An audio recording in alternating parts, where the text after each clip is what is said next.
Welcome to learn shorthand typing with Vikas sir. Hindi में sorry Hindi dictation अभ्यास number 78 643 शब्द। Be ready start.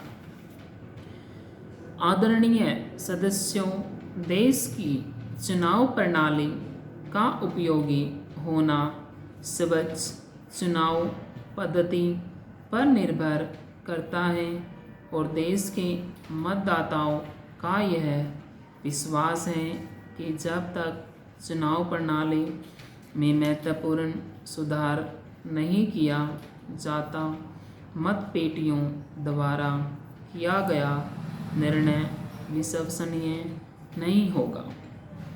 आपको याद होगा, राष्ट्रपति ने जनवरी 1985 में संसद का उद्घाटन करते हुए सरकार द्वारा इस दिशा में शीघ्र आवश्यक कार्रवाई किए जाने का वचन दिया था, परंतु इस दिशा में बहुत कम और धीमा कार्य किया गया है। चुनाव में मतपेटियों का बदला जाना, चुनाव बूथों पर कब्जा करना तथा गुंडागर्दी और काले धन का उपयोग कुछ ऐसी बातें हैं जिनसे लोगों में चुनाव प्रणाली की निष्पक्षता से विश्वास उठता जा रहा है। पिछले 4 दशकों के अनुभव से यह स्पष्ट हो जाता है कि केवल एक व्यक्ति का आयोग चुनाव के कार्यभार के लिए पर्याप्त नहीं है।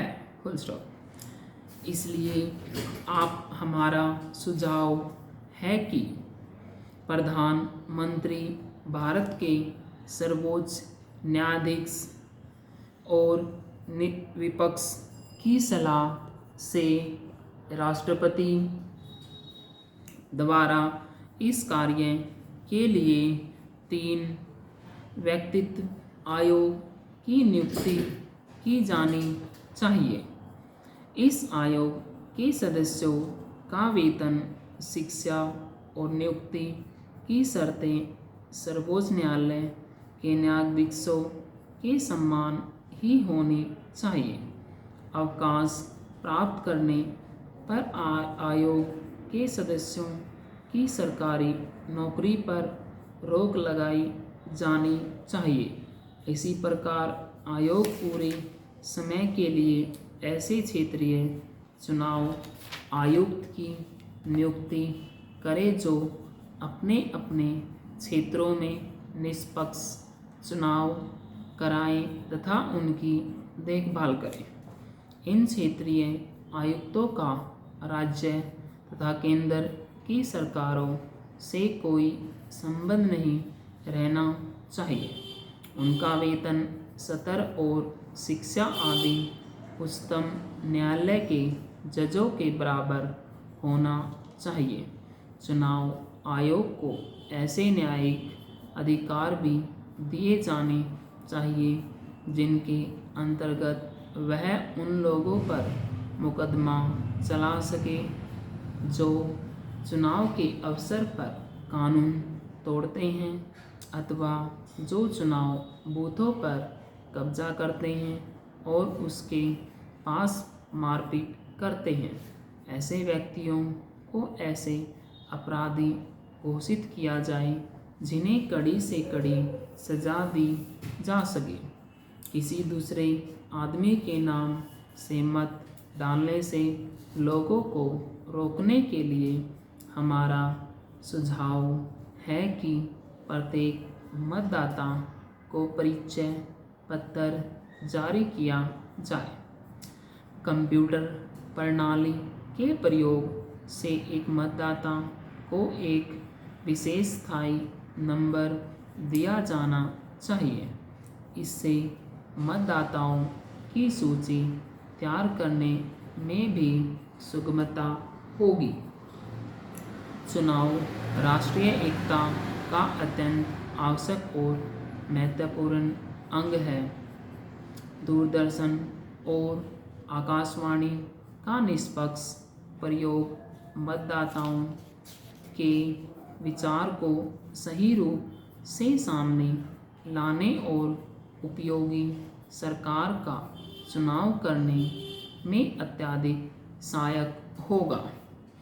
परंतु दुर्भाग्यवश दूरदर्शन और आकाशवाणी को इस संबंध में बिल्कुल निष्पक्ष नहीं कहा जा सकता। केंद्र में तथा राज्यों में सत्तारूढ़ दल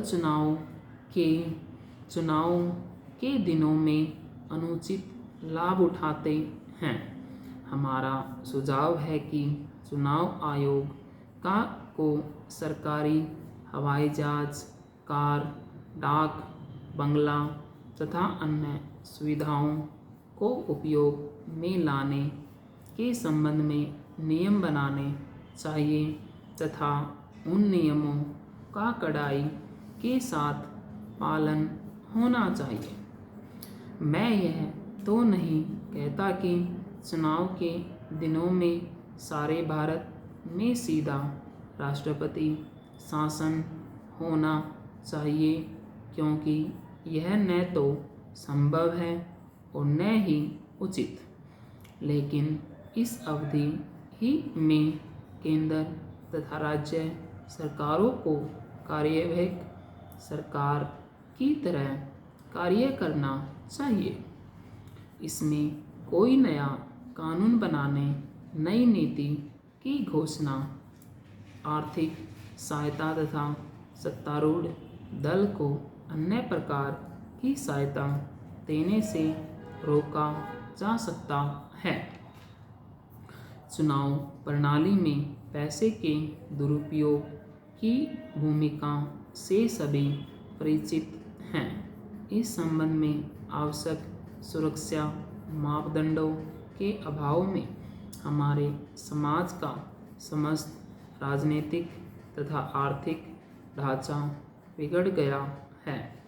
अतः मेरा सुझाव है कि चुनाव आयोग को सभी राजनीतिक दलों तथा अन्य लोगों से विचार विमर्श कर इसमें कुप्रभाव को रोकने के लिए नियम बनाने चाहिए, जिनका पूरी तरह से पालन होना चाहिए। कुछ दिनों पूर्व हमारे भूतपूर्व मुख्य चुनाव आयुक्त ने यह सुझाव दिया था कि चुनाव खर्च राज्यों द्वारा किया जाए। इस सिफारिश को भी माना जाना चाहिए। Full stop.